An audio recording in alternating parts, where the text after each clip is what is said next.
क्या आपने कभी सोचा है कि जब दुनिया भर की सरकारों के पास नोट छापने की मशीन है तो ये सरकारें भला ढेर सारा पैसा छाप सबको अमीर क्यों नहीं बना देती? सोचिए, अगर सबके पास अनलिमिटेड पैसा हो जाए तो क्या होगा? अरे भाई, सब अमीर होंगे और क्या होगा? सबके सब अंबानी बन जाएंगे। फिर ना कोई अमीर रहेगा ना कोई गरीब, गरीबी मिट जाएगी और किसी को काम करने की कोई भी जरूरत नहीं होगी। बस सुबह उठो, पैसे उड़ाओ और उड़ाते रहो। फिर तो कोई भी भूखे पेट भी नहीं सो पाएगा। ना कोई किसान मरेगा, ना किसी को सरकार से शिकायत होगी। तब तो कोई भीख भी मांगते हुए नजर नहीं आएगा, हर तरफ खुशियां ही खुशियां होंगी। लेकिन एक मिनट जरा ठहरिए, ये अपने सपनों पर ब्रेक लगाइए जरा। अनलिमिटेड पैसा छप गया तो हर तरफ हाहाकार मच जाएगा। आज हम इसी सवाल से पर्दा उठाकर इसे सुलझाएंगे और इस सवाल को समझने के लिए आपके दिमाग में ये फॉर्मूला बैठ जाना जरूरी है। किसी भी देश की उत्पादन करने की क्षमता, कितने गुड्स हैं उसके पास और कितनी सर्विसेज प्रोवाइड कर सकती है उस देश की जनता। सर्विसेज यानी कि डॉक्टर कंसल्टेशन से लेकर के ऑटो मैन्युफैक्चरिंग तक जितने भी हैं। गुड्स का मतलब दलहन तिलहन से लेकर गोल्ड तक जितने भी एक देश के पास गुड्स और सर्विसेज होते हैं उतनी ही करेंसी यानी कि मुद्रा उस देश के पास होनी चाहिए। ये है फाइनल फॉर्मूला। किसी देश में उत्पन्न होने वाली गुड्स एंड सर्विसेज की कीमत इक्वल टू देश की मौजूदा मुद्रा। इसे थोड़ा सिंप्लीफाई करके देखें तो ये मान के चलिए कि देश अगर एक बड़ा बाजार है और वहाँ एक सीमित अमाउंट में गुड्स हैं यानी कि प्रोडक्ट्स हैं, तो ये मानकर चलिए उन प्रोडक्ट्स की खरीदी और बिक्री के लिए जिन टोकन्स का प्रयोग किया जाता है वो ही करेंसी। अगर हम करेंसी की संख्या बढ़ा दें तो भी उस देश में प्रोडक्ट्स या गुड्स की संख्या में तो वृद्धि हो ही नहीं सकती। होगा ये कि पैसा ज्यादा होगा पर गुड्स नहीं। कंफ्यूजिंग लगा? चलिए आपको थोड़ा सा इजी करके समझाते हैं। अब हम इस बात को उदाहरण के जरिए समझते हैं। मान लो कि किसी देश में 5 लोग रहते हैं और सबके पास 100 रुपए हैं और उस देश में 50 किलो चावल पैदा होता है। तो उस 50 किलो चावल का टोटल कीमत कितनी होगी?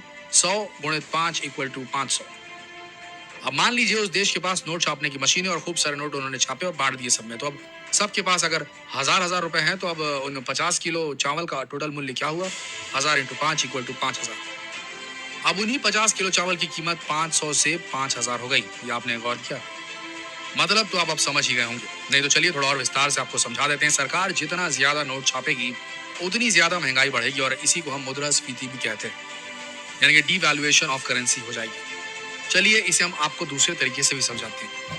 मान लीजिए कि सरकार ने बहुत सारे पैसे छाप दिए और सब मालामाल हो गए, सबके पास लाखों करोड़ आ गए। तो जब हम मार्केट में साबुन खरीदने के लिए जाएंगे तो उसकी कीमत 50 रुपए होगी।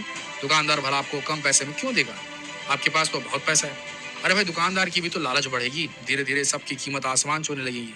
साबुन से लेकर हर चीज के दाम जो है वो आसमान पर रहेंगे। कच्चे माल से लेकर तैयार माल तक सभी वस्तुएं मिलेंगी, लेकिन दाम थोड़े ज्यादा हो जाएंगे।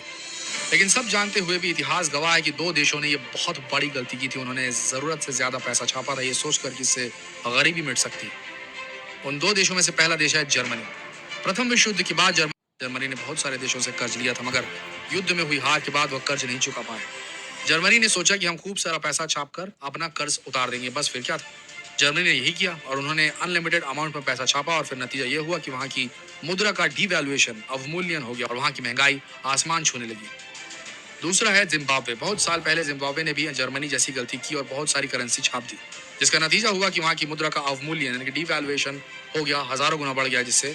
और अब लोगों को ब्रेड और अंडे जैसी बेसिक चीजें खरीदने के लिए भी बैग भरकर पैसे देने पड़ते हैं, क्योंकि करेंसी ज्यादा छापने से वहां की करेंसी का डिवैल्यूएशन हो गया है, अवमूल्यन हो गया है। इतना हो गया है कि एक यूएस डॉलर की कीमत 25 मिलियन जिम्बाब्वे डॉलर के बराबर हो गई है। इतिहास में इस घटना को जिम्बाब्वे की अति मुद्रास्फीति के नाम से जाना जाता है। तो दोस्तों, क्या आप समझ गए कि आप जितने नोट छापेंगे उतने ही आपको महंगाई का सामना करना पड़ेगा और ऐसा करने से उस देश का आसमान छूता हुआ स्टॉक मार्केट भी जमीन पर आ जाएगा। करेंसी नोट जो हम यूज करते हैं उनकी अपनी कोई कीमत नहीं होती। उनकी सिर्फ एक्सचेंज वैल्यू होती है कि कितने सामान के बदले आप उस नोट को देते हैं, और इसलिए इसे लीगल टेंडर भी कहा जाता है। जैसा आप कानून द्वारा ऑथराइज हैं, इसके बदले उस नोट को करेंसी प्रिंट करनी है, ये तो खुद देश की सेंट्रल बैंक, उस देश की जीडीपी, राजकोषीय घनत्व, विकास दर जैसे कई कारकों को ध्यान में रखकर तैयार किया जाता है।